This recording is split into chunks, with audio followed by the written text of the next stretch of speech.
Kilalanin ang ating mga alagad ng batas at mga lider ng lipunan na handang protektahan at gabayan ang ating sambayanan, tagapamahala ng katahimikan, seguridad at matatakbuhan sa oras ng pangangailangan, kasama ang ating magigiting na kapulisan ng Calabarzon at mga opisyales at lider ng ating komunidad sa programang Usapang Pulis at Komunidad sa Calabarzon.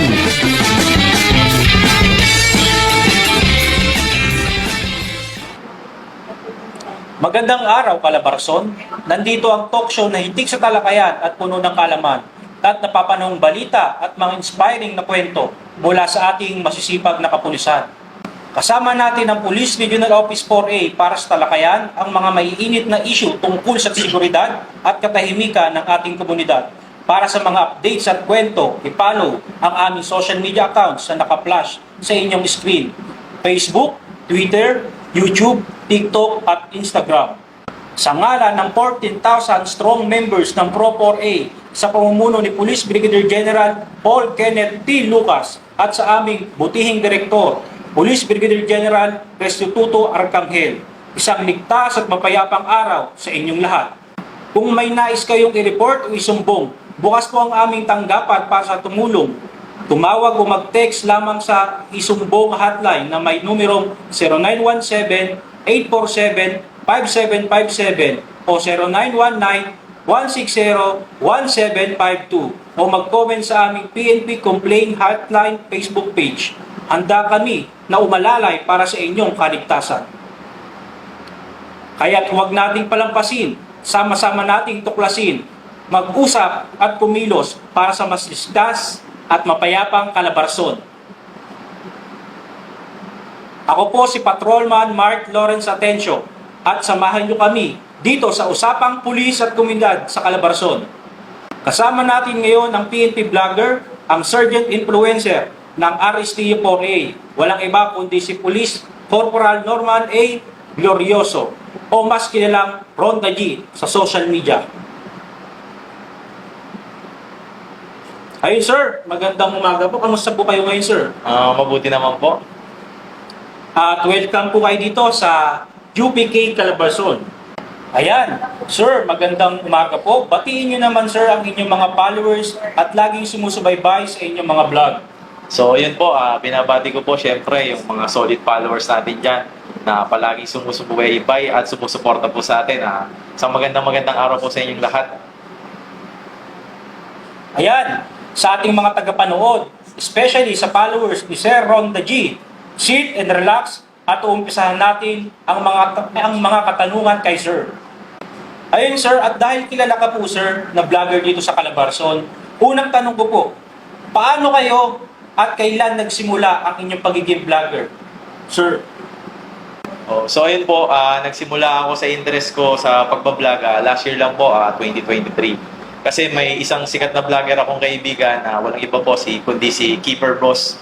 Yan, kilala naman natin yan na maraming followers, so million followers na yan. So in-encourage niya po ako na mag-vlog. Nag-umpisa po ako, sabi niya sa akin na nakikitaan niya daw ako ng potensyal at kakayahan na dapat maibahagi ko sa publiko. Yung mga nakasanayan kong gawin, ang gusto niya, sabi niya sa akin, gawin ko lang para may-enhance ko yung yung talent ko ba sa pagbablog. So, yung pagtulong, yun ang ginagawa natin sa mga kababayan natin. Yun. Sir, sa pangalawang tanong sir, ano ang nag-joke sa iyo na maging isang vlogger habang nasa serbisyo sa PNP sir? So, yun nga po, nakasanayan ko na pong tumulong noon pa man sa ating mga kababayan. Kahit hindi pa po ako siguro pulis noon, nasa simbahan pa lang po ako. Presidente po kasi ako ng isang kabataan o minister ng kabataan sa simbahan. Tumutulong na po tayo. Unang-una pong adhikain ko dati, nagtuturo po ako ng mga dasal po sa mga bata. So umpisa pa lang po na matuto na silang magdasal. Nagpapakain po tayo, pinapakain po natin yung mga bata po ng libre. Ayun po, siguro dahil din sa pagtuturo ng aking mga magulang. So bilang isang public servant, lalo na at ito ay ipagpapatuloy ko pa dahil habang ako'y nasa serbisyo, mas nakikita ko na talagang ang kalagayan ng mga tao ay dapat nating tulungan. Ayan si Sir, pulis na, vlogger pa. Ano-ano ang mga kadalasang mong content, Sir, sa inyong mga vlog? Yun po, nag-umpisa ako noon na sa pamimigay ng libreng pagkain. Lalong-lalo na doon sa mga makikita natin dyan sa labas habang nagpapatrolya ako, yung mga motorista natin. Lalong-lalo na yung mga namumulot ng basura, yung mga delivery rider. Yan. Tapos nasubukan ko rin pong magbigay ng impormasyon patungkol sa pagtitraining ng mga bagong pulis at sa mga nagbabalak palang mag-apply sa pulis. At naisipan ko rin dagdagan ng ibang content kagaya ng pagpapasaya sa pamamagitan ng pagbibigay ng simpleng challenge na may reward. Diba? Eh, isa talaga yan sa katangian ng pulis, ang makatao sa pagbibigay ng konting tulong na pagkain, simpleng pagkain pero tagos sa puso yan. Ano-ano naman ang iyong strategies para makuha ang loob ng mga viewers at maraming manonood sa inyong vlog, Sir? Sa totoo lang po, hindi ganun kadali talaga yung ginagawa namin bilang isang vlogger. Ang pagkuha ng loob ng mga viewers natin, sobrang hirap talaga. So, ang ginagawa kong strategy, constant na pagbabago ng aking content. At palagi ako nag-iisip na pwede kong gawin concept na naka-align pa rin sa mission kong makatulong sa mga kababayan natin. Tama naman yun, dahil kung isa lang yung content ko, talagang hindi patok yan sa mga viewers natin. Ano-ano ang iyong layunin ng iyong mga video at paano ito nakakatulong sa mga pagpapalaganap ng mga tamang impormasyon tungkol sa PNP? Sir. Ayun po, iisa lang namang ang layunin ng aking mga videos.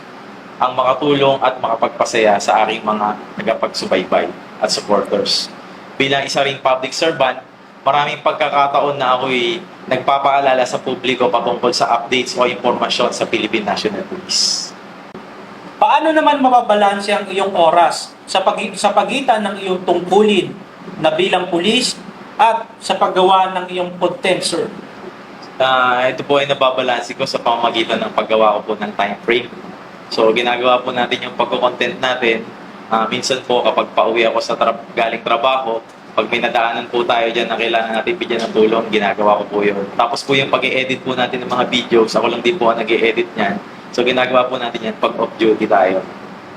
Ayun, sabay na pala sa pag-uwi, konting tulong at ipapakita natin sa social media at ayun ang content na nabuo ni Sir. Yun. Sa iyong mga video na nakapost sa social media, Sir, ano ang pinakamagandang reaksyon na natanggap mo sa mga viewers mo, Sir? So, ayun po, ang pinakamaganda kong natanggap na reaction sa mga viewers ko, yung nagbigay ako ng grocery sa isang matandang babae na nakabisikleta lang. Tinanong ko siya kung anong ginagawa niya doon. Sabi niya, pag-alagala lang siya, kung saan siya mapatigil, doon siya kumakain, doon siya So, hindi tayo nagdalawang isip. Pagtanong ko sa kanya, nagpunta tayo sa grocery, nagbigay tayo, dinala natin sa kanya yung grocery. And then, may nakita tayo na mga nag-comment doon na positive. Ang sabi nga, sana sir, lahat ng pulis ay kagaya mo. Yan. Magandang imahe ka, Sir, sa ating kapulisan. Ano ang mga maling paniniwala ng mga tao o viewers tungkol sa PNP na gusto mong maitama sa pamamagitan ng iyong vlog, Sir? So, ayun nga po, may mga pagkakataon po na iniisip ng mga tao na korap at masama ang loob ng mga pulis. So, sa pamamagitan ng aking pagbablog, pagtulong, pinapatunayan ko na mali yung inaakala nila. Hindi lahat ng miyembro ng Philippine National Police ay masasama or korap. Handa tayong magbigay serbisyo at proteksyon sa ating mga kababayan. Ayun nga tama sa sabi ni Sir. Meron lang kasing isang bulok dyan, akala ng mga tao lahat na ay bulok. Pero marami pa rin mga pulis na nagsiservisyo ng tama para sa ating komunidad. Ano ang pinakamalaking hamon na naranasan mo bilang isang PNP vlogger, Sir?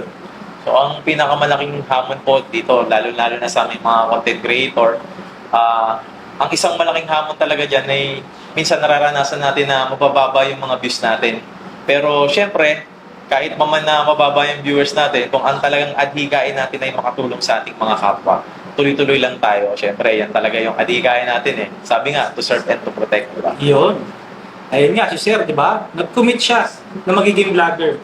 Pero, in the meantime, or in the future, siguro makikita rin natin na si Sir ay isa na rin sikat na vlogger, na PNP content creator. Ano ang naging mga pinakamasayang bahagi ng iyong journey bilang isang PNP vlogger, Sir? Ang pinakamasayang bahagi ng aking pagiging isang PNP content creator or PNP vlogger ay ang pagkakaroon ng maraming kaibigan, followers, at mga kakilala. Lalo na nung nag-uumpisa pa lang ako, siguro wala pang isang buwan na nakaabot na tayo ng 10,000 followers kagad. Siyempre siguro dahil nakita nga ng mga tao na yung mga ipinopromote natin, yung ginagawa natin ay puro pagtulong lang sa ating mga kapwa. Yan. Ibig sabihin lang yan, Sir, na-acknowledge nila ang mga effort na ginagawa mo o mga content na ginawa mo na pinost sa social media. Ano naman po ang iyong mensahe sa mga aspiring applicant, Sir? Yun, sa mga aspiring applicant natin, sa mga nangangarap na mapapilang sa hanay ng kapulisan, pagiging positibo, matyaga, at tiwala sa Diyos. Yan ang mga bagay na dapat ninyong taglayin. Ika nga nila, pag may tiyaga, may nilaga. At lagi nyong iisipin na naandyan ng Diyos para gabayan tayo sa lahat ng bagay na pinapangarap natin. At tiwala lang, maaabot natin yan, darating din yan. Iyo, ano ang iyong mga plano sa susunod na taon para sa iyong channel at sa iyong career, Sir? So ayun po, magpapatuloy pa rin tayo sa ating pag-vlog at pagtulong sa kapwa. Hindi tayo magsasawang tumulong at magpasaya sa ating mga kababayan. At sa abot ng aking makakaya ay gagawin po natin yan lahat para itaas o makita nila talaga na ang pulis ay mabait. Yan. Kaya mga viewers dyan, suportahan natin si Sir sa kanyang ginagawang mga content para naman makabawi tayo sa kanyang mga effort, di ba? Kaya Sir, I salute you, Sir.